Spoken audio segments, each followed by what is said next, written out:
আজকে সকাল থেকে সন্ধ্যা পর্যন্ত আমার বাসায় কি কি কাজ চলছে আর কে কীরকম করে চলছে এই দুটোই একসাথে আমি শেয়ার করতেছি। তাই সবাই আমার ভিডিও শুরু থেকে শেষ পর্যন্ত থাকবেন। থাকলে অবশ্যই দেখবেন যে ভালো লাগবে। ভালো লাগলে লাইক কমেন্ট শেয়ার করতে ভুলে যাবেন না। আসসালামু আলাইকুম, সবাই কেমন আছেন? আপনাদের সাথে আছি আমি মা মেয়ে ঘরোয়া ব্লগ। দূরে এবং কাছে আমার প্রাণপ্রিয় ভাই ও বোনেরা, আপুরা, বন্ধুরা যে যেখানে আছেন আশা করি সবাই ভালো আছেন, সুস্থ আছেন এবং নিরাপদে আছেন। আপনাদের ছোট বড় সবার দোয়া এবং ভালোবাসা আলহামদুলিল্লাহ আমিও আমার ফ্যামিলির সবাইকে নিয়ে ভালো আছি। আজকের ভিডিওটা হলো সকাল থেকে শুরু করলাম। সকালে লাউ শাক, লাউ দিয়ে কি দিয়ে রান্না হবে, লাউ দিয়ে, পাঙ্গাস মাছ দিয়ে আর পুঁটি মাছ দিয়ে লাউ শাক দিয়ে রান্না হবে। তাই ওগুলাকে কাটে কুটে বেছে নিলাম। মানে কেটে কুটে বেছে নিলাম। লাউ কেটে নিলাম, শাক কেটে নিলাম। তারপরে মাছ তো ফ্রিজেই থাকে, তাই মাছ ফ্রিজ থেকে নামায়া তারপরে ভিজিয়ে নিলাম। তাই এগুলো ধুয়ে পরিষ্কার করে নেওয়া হবে। আর আমার মেয়ে আবার কি করলো, ঘরে মানে ঘরে গ্যাসের চুলাতে ঘরের কিচেনে কি করলো যে চা বসিয়ে দিল, দুধ চা বসিয়ে দিল। আর আমি রান্না করবো, আমি মাটির চুলাতে রান্না করব, তার জন্য কিছু গুছিয়ে নিলাম আর কি। আর তরকারি, শাক, মাছ, মানে পাঙ্গাস মাছ, তারপরে পুঁটি মাছ, এগুলা গুছিয়ে নিলাম। আর এই তো দেখেন আমার মেয়ে মানে কে কোন কাপে করে চা খাইবে, তাই আর কি সেই চা কাপগুলা রেডি করলো, চার কাপগুলা রেডি করলো। আর অলরেডি নাস্তাটা খেয়ে ফেলেছি। নাস্তাটা শেয়ার করতে পারলাম না। ক্যামেরাটা আসলে কি, একজন ক্যামেরাম্যান দরকার হয়। ক্যামেরাম্যান যদি থাকে তাহলে দেখা গেছে কি সব ভিডিও করা যায়। আর দেখা গেছে আমরা তো কাজে কাজে থাকি, তাই ওই ফাঁকে আর কি হয় না। আর এটা আবার ডাল সিদ্ধ বসাইলাম, সিদ্ধ ডাল দিয়ে মানে ভর্তা দিয়ে ভাত খাবো। আর এই তো আমি আবার মাটির চুলাতে গুঁড়া মাছ কষায় নিলাম, সাথে শাক আর আলু দিয়ে দিলাম। আর পাশের হাঁড়িতে একটা ভাতের হাঁড়ি বসাই দিলাম। ভাতের হাঁড়িটা আসলে অনেক বড়। আর এতটি চলে ভাত রান্না হয় না, কারণ হচ্ছে বড় পাতিলে কেন দিচ্ছি জানেন? পুরান চাল তো ছোট পাতিলে দিলে একটু সমস্যা হয়। আর এই তো মাছগুলা ধুয়ে নেওয়া হয়েছে। আর এই তো যে যে কাপে চা খাবে তার জন্য ওই কাপেই চা দেওয়া হয়েছে। আমার বাসায় আবার একটা সমস্যা হলো কি জানেন? একেকজনে একেক কাপে খাবে। কেউই কাঁচের কাপে খাবে, কেউ মগে খাইবে, কেউই আবার যে মেলামিল কাপে খাইবে।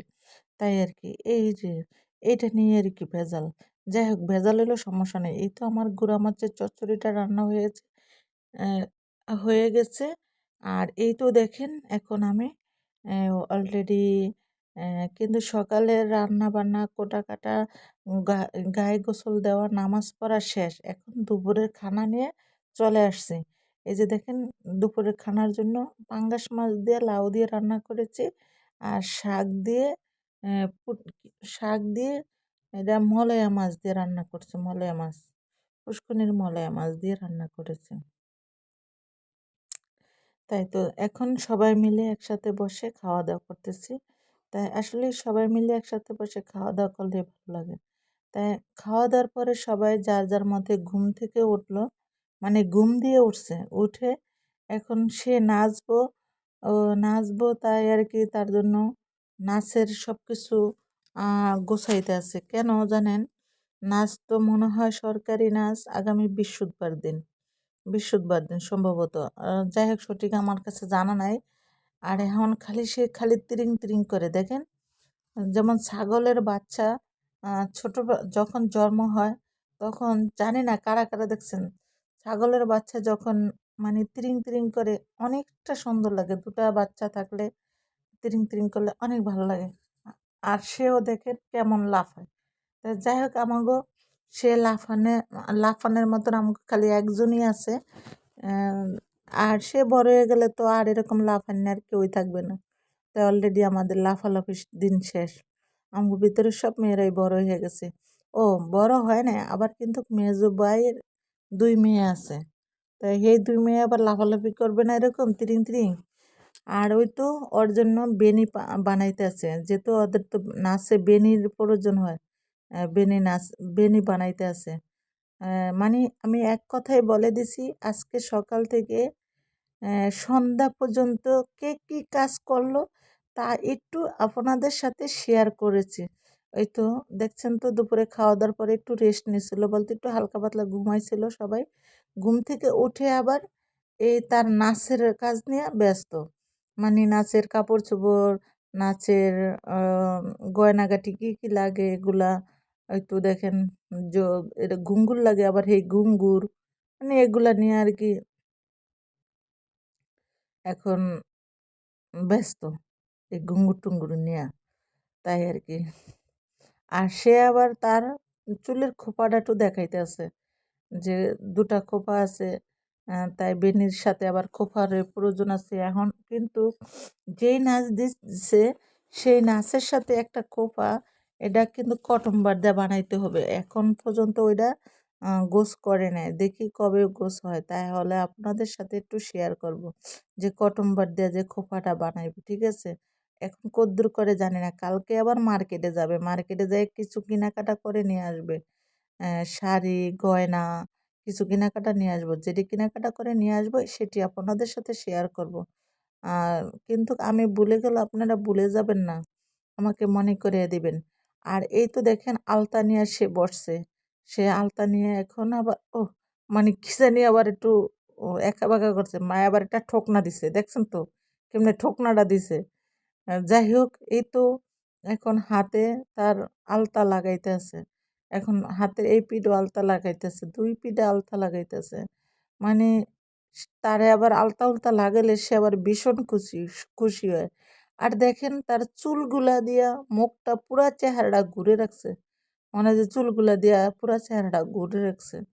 মানে যে সে কি তিরিং তিরিং করে, এই তিরিং তিরিংটাই সবচেয়ে আমার কাছে ভালো লাগে। আর এই যে দেখেন আলতা দিতেছে, আবার পায়ে পায়ে আলতা দিতেছে। মানে ও বলতেছে মানে ওরা যে দিতেছে ওইটা হয় না, ওর মতো করে হয় দিব, তো সেটা বুঝাইতেছে। এই তো এখন মনে করেন কেউ দিয়ে দিতেছে, সেটা হইতেছে না, তাই চেহারারে কি কালো মালক করে রাখছে। ওই দেখছেন, নিজে দিতে আছে। এক কথাই তো বললাম যে হইল না। যাই হোক, আলতা সোনো দেওয়া শেষ, এখন ওর মা আবার বসলো খেতা সিলাইতে। ডেলান্সের রূপে গেল গা, আর ও দেখেন সিঁড়ির চকির রূপে বসে মনে হয় মোবাইল দিয়ে সেলফি তোলে। তার কাজই এটা, মানে তার পড়ার ফাঁকে ফাঁকে কিন্তু এই কাজ, পড়াশোনার ফাঁকে ফাঁকে তার এই কাজ। এখন আবার কি করবো জানেন, যে বেলা পড়ে আসছে, কিন্তু এটা আসরের আগের আগ মুহূর্তটা বলতেছি। তাই এই যে দেখেন, সে শাড়ি পরবে, তার আবার এখন শাড়িটা সবাই পরাইয়া দিবে, শাড়িটা পরাইয়া দিবে। মানে সে আবার একটু গরম হয়েছে, চোখ গরম করছে। মানে ক্যারে, মানে কি লিগা জানি চোখ গরম করছে, কইতেছে শাড়ি পরানো হয় না নাকি, এলে একটু চোখ গরম করছে। আবার এখন দেখেন যে সে কি রাগের উপর দিয়ে রাগ পড়তেছে, আবার কিছুক্ষণের মধ্যে কিন্তু রাগ তার কমে যাবে। এটাই ভীষণ ভালো লাগে। জানি না আপনাদের কাছে কেমন লাগবে, আমার কাছে ভীষণ ভালো লাগে। এই তো শাড়ি পরানো হয়ে গেছে, হয়ে যায় না, মানে আরো কাজ বাকি আছে শাড়ির। ওই দেখেন আবার রাগের ভিতরে কিন্তু আবার নাচের তালাইয়া পড়ছে। নাচের তালের মধ্যেই তো আবার মনে করেন যে তারে ঘুরে ঘুরে শাড়িটা পরাইতেছে। আর এই শাড়িগুলো কিন্তু সিট পিকিন দিয়ে পরাইতে হয়, সিট পিকিন দিয়ে না পরাইলে তাই খুলে যাবে, নাচতে নাচতে খুলে যাবে, তাইলে কেমন হবে? এটা কি ভালো হবে বলেন তো? এই দেখেন এখন যাইব গা জর্গাজাটির ধারে যাইব গা। এই তো এই যে এতক্ষণ দেখছেন জাল লগে গরম গরম চোখ গরম দেখাইছে, এই মগ দিয়া কলের থেকে পানি তুলছে কা, তার জন্য মনে করেন গরম গরম দিয়েছে। ওই দেখেন ওই দেখেন, যাই হোক আটটু আসছিল কাইটে দিছে, সেটু কেটেছে। আর ওই তো রাম্মুর কাঁথা সেলাই না শেষ, মনে হয় এখন উঠে যাবে। কারণ হচ্ছে এটা ওর আম্মু এই খেতাটা সিলাইতে আছে। খেতাটা ভিডিওতে যতটুকু উঠছে বাস্তবে অনেক সুন্দর লাগে। ফুলগুলো অনেক ফুইটা রয়েছে, অনেক ভালো লাগে। আর এখন কিন্তু বিকালবেলা শেষ, মাগরিবের পরের টাইম। মাগরিব নামাজ পড়ে আমার মেয়ে আসছে, আলু ভাজা খাবে। সে আলু ভাজা মুড়ি দিয়ে ভীষণ পছন্দ করে। তা আলু দিয়ে মুড়ি দিয়ে কিভাবে খাবে সেটা আবার আমার সাথে থাকেন। সাথে থাকলে আমার বন্ধুরা সবাই দেখতে পাবেন। আর আশা করি এই অবধি যারা আমার ভিডিওটা দেখছেন, আমার বন্ধুরা দেখছেন, যদি আমার বন্ধুদের কাছে আমার কলিজার ভাই ও বোনেদের কাছে যদি ভালো লাগে তাহলে লাইক, কমেন্ট, শেয়ার করতে ভুলে যাবেন না। এত কষ্ট করে সারাদিন মোবাইলটা হাতে রেখে যে ভিডিওগুলা বানাই তা যদি আপনারা ভুলে যান তাহলে কিভাবে হবে বলেন তো? আমি দেখি কিন্তু অনেকেই আমার ফুল ভিডিও চায় না। কেমনে আমি জানি জানেন? যেমন আমি ভিডিওতে কি করি কি না করি কিন্তু সেই কথাগুলা কিন্তু আসে না।